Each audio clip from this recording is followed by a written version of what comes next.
September 23, 2019 started off as a typical early fall day in rural Andrews, South Carolina. Hot, humid, and the mosquitoes were out in full force.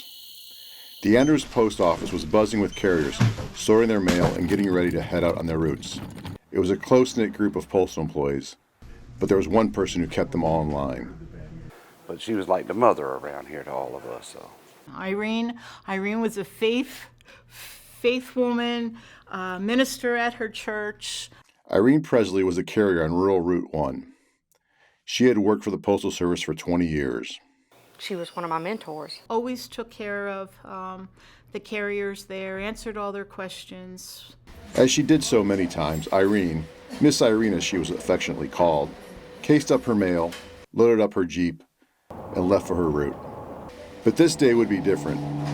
Miss Irene would never come back. Investigators asking for your help to find more information about the death of Irene Pressley. The postal worker was shot and killed in Williamsburg County. That afternoon, Forest Service workers driving along a road noticed a Jeep that seemed to be hung up in the ditch on a logging road. They also noticed mail strewn along the road. So they saw the carrier vehicle up here and thought it was strange, and they thought maybe there was an issue with the car or something. So that one of them investigated, and they found Miss Irene's body on the side of the ditch next to her car, and then they came back and they called the police. They called the Williamsburg County Sheriff's Office. Lieutenant Shannon Coker of the Sheriff's Office responded. We didn't know at the time what was the reason for the murder. There was a lot of calls that had to be made to decide that who was going to do what.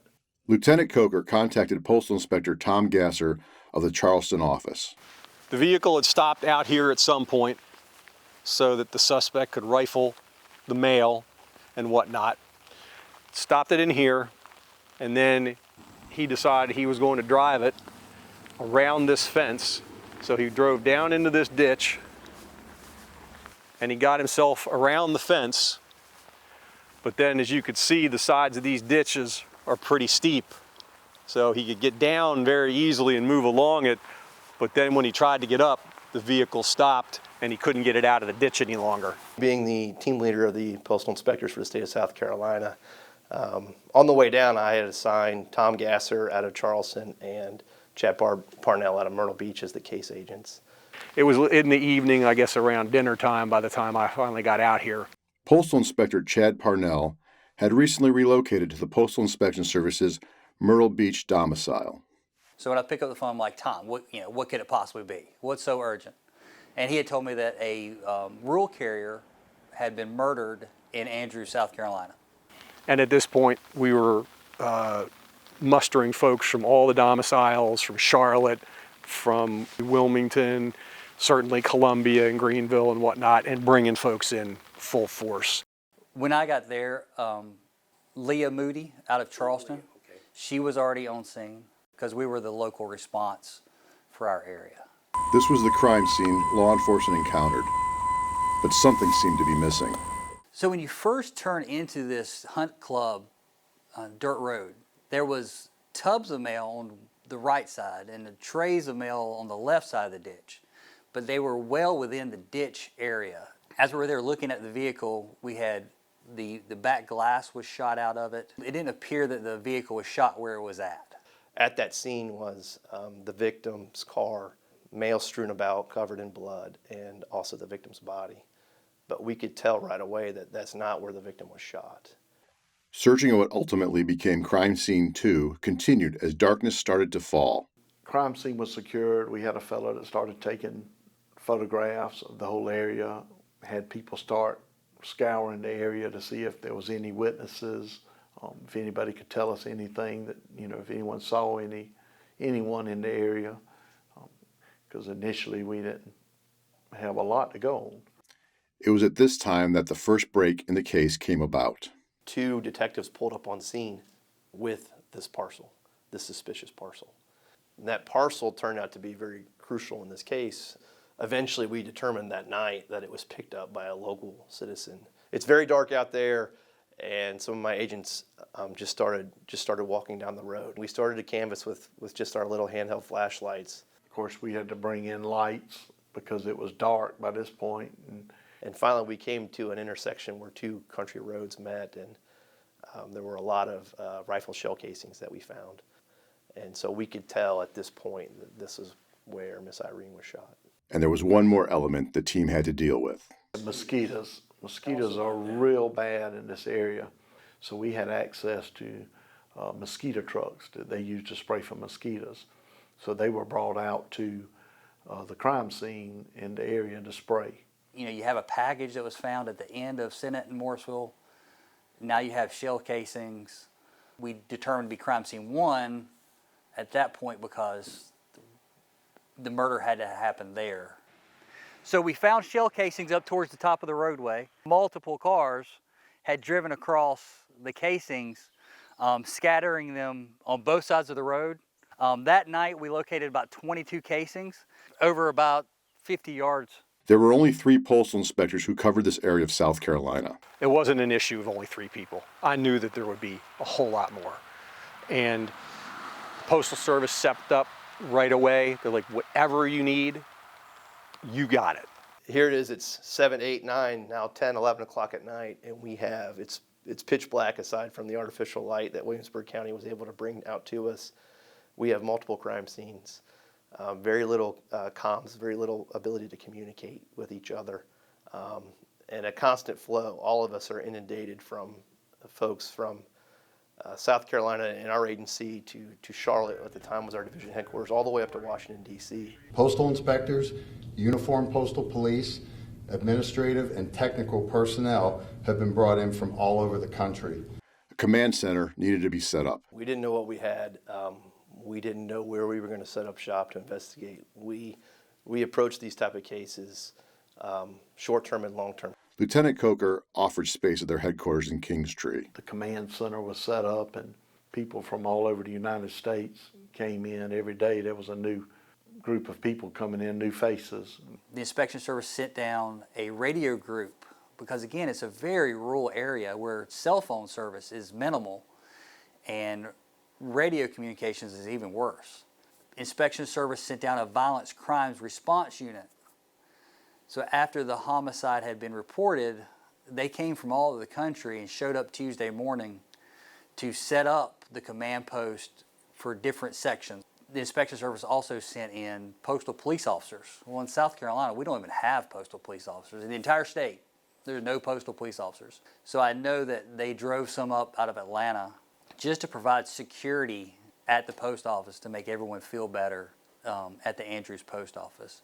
I'd worked numerous federal cases, but none like this. I mean, they had everybody from polygraphers to analysts to whatever you needed. And they pull out all the stops. The task force was in high gear. I don't think that we can forget the role that the Postal Service senior management played. You had VPs that came with an open checkbook. I mean, things like we needed computers and monitors. We got a pallet of 24-inch monitors that showed up at the command post 2 days later. Can't do your job on a monitor that's this big. The whole room was filled with them. They stepped up, and it was carte blanche. You tell us what you need, and somebody has got a government credit card to get it for you. Inspection Service management. They had people from all 4 corners of the country showed up in Andrews to work this case. And we brought folks down, like I said, over those months, especially in that first month. But we brought postal inspector personnel from all over the country. As far away as Alaska. We had a postal inspector that flew in from Alaska to help us. Forensic experts from the Postal Inspection Service's National Forensic Laboratory arrived.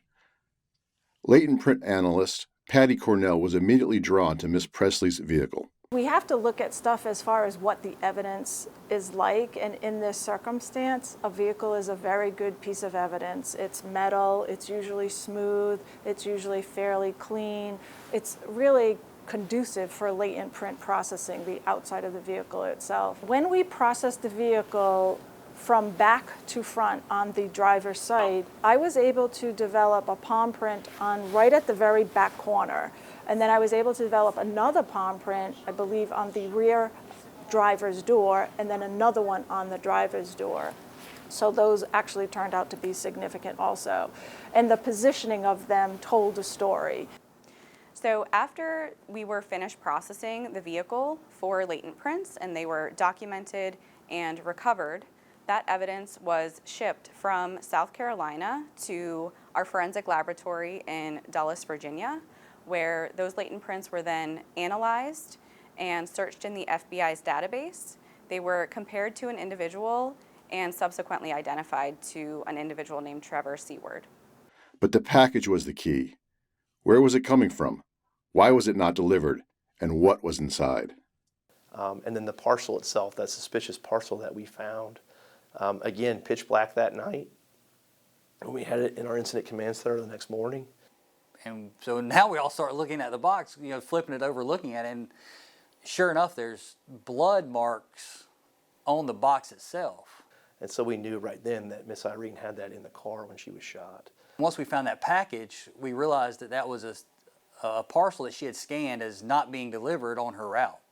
And yet it wasn't with the parcels that were at crime scene number 2.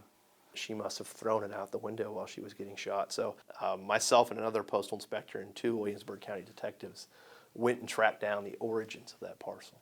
The next day we got a federal search warrant on the parcel and opened it. It had 2 pounds of marijuana that had been mailed from California.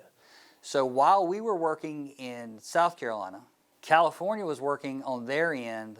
It just so happened that they had cameras in the post office that our mailer went to, that they were able to go back and find the packages being mailed by our mailer in California.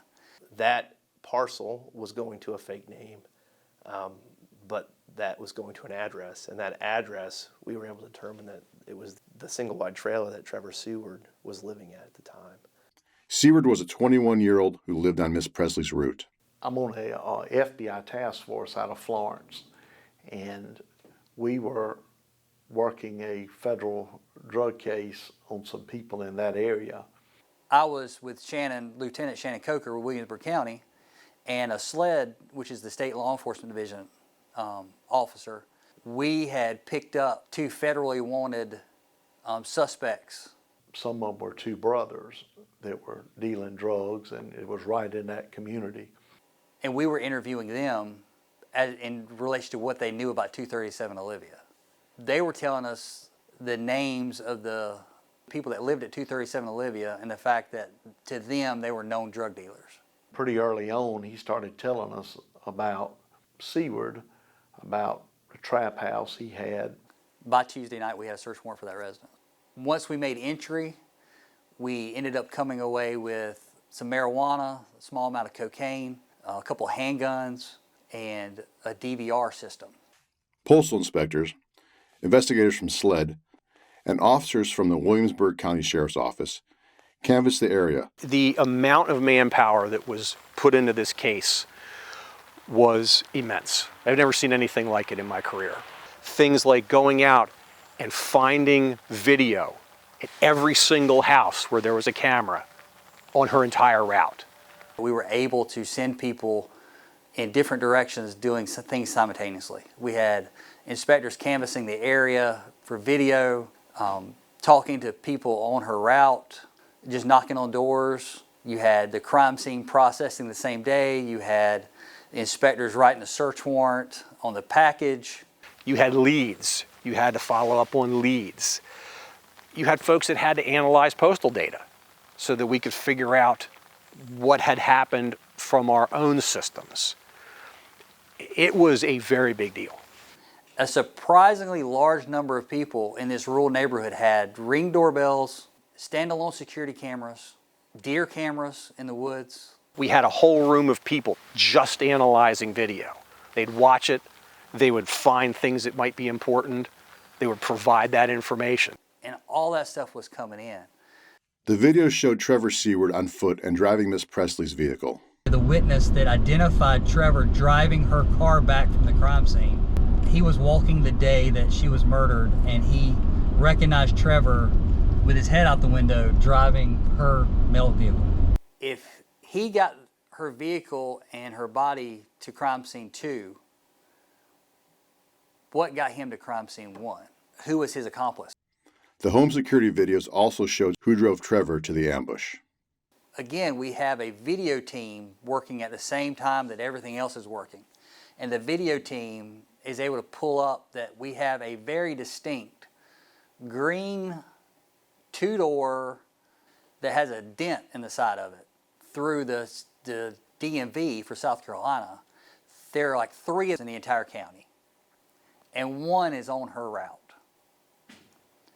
We had inspectors that had went and spoken with Jerome Davis at his house on her route, where he had provided his phone number. He had provided his DVR. Why he would give it to us, we still don't know, but he gave us his DVR, which he had unsuccessfully deleted. And our TSU was able to go back into his DVR, and even though he had formatted his DVR prior to giving it to us, they were able to go back and pull back video of the day of her murder. Meanwhile, the forensics team found a treasure trove of evidence on the parcel.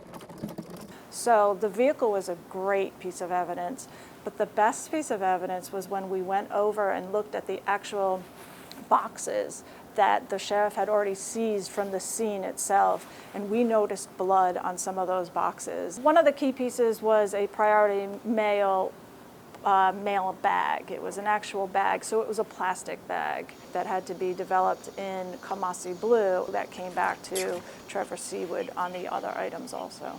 I was able to call the inspector and let them know that we had a positive identification of a specific print in blood of a subject. At this point, what had happened to Irene Pressley on that fateful day was coming together. He had laid in wait for her to come by. He missed her as she came in, but because it's a dead-end road, he was able to confront her as she was coming back out. Looking at her scanner data, it showed us that when she started to slow down. So that's what we had to start with. So it showed that she was coming up the highway, and as she saw what we assumed was he stepped out into the roadway to stop her, she slows down, veers around him, and then starts to accelerate. As she's accelerating, it's just for a brief couple of seconds that she's adding speed to her vehicle, and then you drastically see her vehicle speed drop off as she drifts from the right-hand side to the left-hand side. He jumps in her car and he speeds off left on the Mooresville Road. Because he had rifled all this mail and looked for it, he left a lot of evidence for us as investigators. We were able to pull his DNA from the inside of her car, inside the door handle, to prove that he was in the car. We pulled mail that had his fingerprints on it. We also had mail, one piece of mail that had his fingerprint, his thumbprint in her blood on the mail, which not only puts him at the scene, but puts him at the scene at the very time that she's murdered. We got some very crucial evidence. He had a counter surveillance system on his house, so he had a surveillance system, and we were able to obtain via the search warrant the hard drive for that system. We see the video, there's video over his door, there's no video in the house, so we see him walk in, and then about 3 minutes later, he walks out, now in blue jeans, a hooded sweatshirt with the hood over his head pulled tight, carrying an AR-style rifle. We have 2 pieces of crucial evidence. We have him at the scene because we have his thumbprint in her blood on a rifled piece of mail, and then we also have the video evidence of him slinging that rifle and leaving his house just a half hour before she was murdered. We know that he killed her at crime scene 1, ambushed her, shot her, drove the car, and dumped it at crime scene 2. From there, we still have some holes. We don't have a weapon, and we don't know where the weapon is. Mr. Seward had left crime scene 2. He had abandoned the car, the body, the rifled mail, and crossed the street and threw the gun in the ditch. And so the gun was there when we were there Monday night. We didn't find the gun until Sunday. With an arrest warrant for Trevor Seawood in hand, it was time to find him and bring him in. We tracked Seaward by his active phone to a trailer in the city of Andrews. The state law enforcement, their version of SWAT team, They did the call out with a canine at the doorway. He came out, hands raised. So at that point, once they brought him out, put him in handcuffs, me and Archie went up and took possession of him. We arrested him about midnight going into Saturday morning, and Miss Irene's funeral was that Saturday. We went from a whodunit to an arrest in 5 days. Jerome Davis, Seward's driver and accomplice, was also arrested. We ended up locking him up on state charges because that was the easiest thing to do at the time. The quickest thing to do is to lock him up on state charges. And then we were going to bring federal charges later. The prosecution of Trevor Seward and Jerome Davis began. This indictment is the result of the exhaustive efforts of the United States Postal Inspection Service and their federal, state, and local counterparts. When a member of our postal family is attacked, we pull out all stops to track down the perpetrator and deliver justice. One of the top priorities of the United States Postal Inspection Service is to protect postal employees. And when one of our postal family members is attacked, we do not rest until the perpetrator is caught. That was our goal in this case, deliver justice for Irene. But the process was weighed down by delays. Then COVID hit, and everything come to a screeching halt. Of course, they stayed in jail the whole time. By the time it came around and they were easing COVID restrictions, one of the defendant's attorneys passed away due to an illness, so they had to get reassigned a second attorney who needed to get up to speed, and we waited for that. Then a defense attorney with medical issues was dismissed. So a new attorney had to be assigned for Trevor. So it created more time to get him up to speed. Every time you thought you had everything squared away, you had to start over. Finally, in January of 2023, the trial of Trevor Seward was set to start. Started doing trial prep and serving subpoenas and had numerous subpoenas, and I served a fair amount of them. And then you had to track people down because over the years, people had moved. After a multi-day trial, Seward was found guilty. The jury deliberated just over an hour before they came back with a guilty plea. Jerome decided that he would plead guilty. Today, Judge Coggins sentenced Mr. Seward to a sentence of life plus an additional 20 years.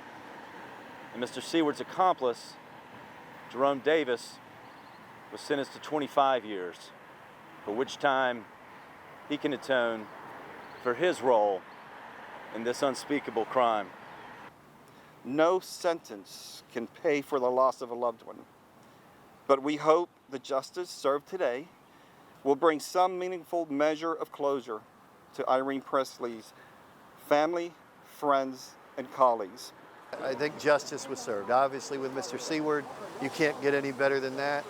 To be a part of that investigation and see the response from the Postal Inspection Service and the violent crime response team and the way they set that up and everything they did was really impressive. And what we had was a massive evidence that was expert involved.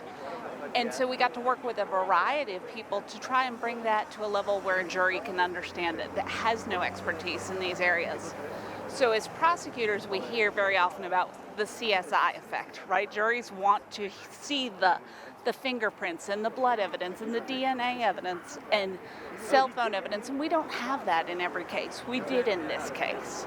I can't be pleased anymore with the work that was done with so many people and to really put this case together. We can finally begin to heal.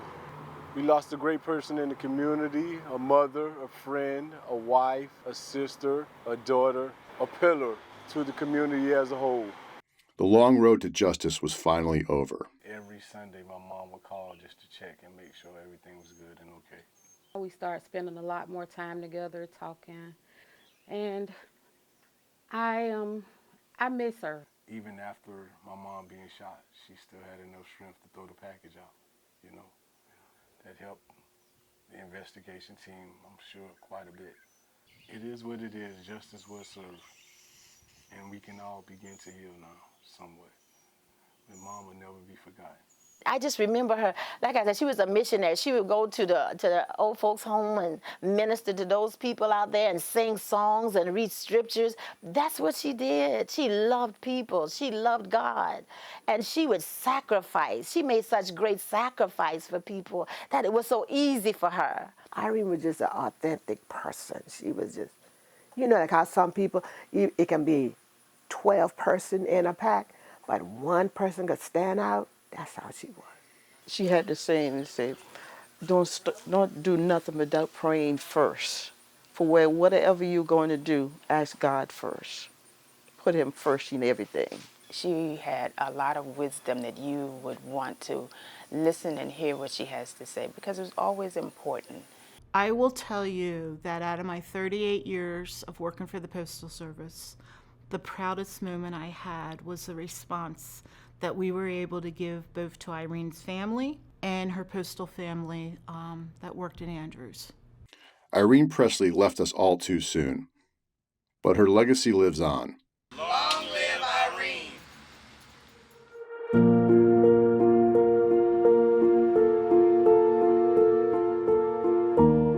The postal inspectors were awesome. They made us feel safe as we could possibly feel. We were all still terrified. And that's where the inspection service played such a pivotal role in just helping this community. I mean, you couldn't ask for better postal inspectors and postal police because they both were here. It was a good feeling. They did an excellent job. You guys had countless inspectors in that small town within 24 to 48 hours. The postal inspectors really kept us informed. They did.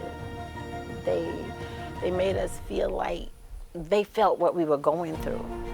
That's how they made us feel. It wasn't like a stranger. It was like they felt what we were going through. And it became so personal to them that we were hurting so bad that they wanted to help in any way that they can to ease our pain. I think they did a good job. I really do. I think they did a real good job.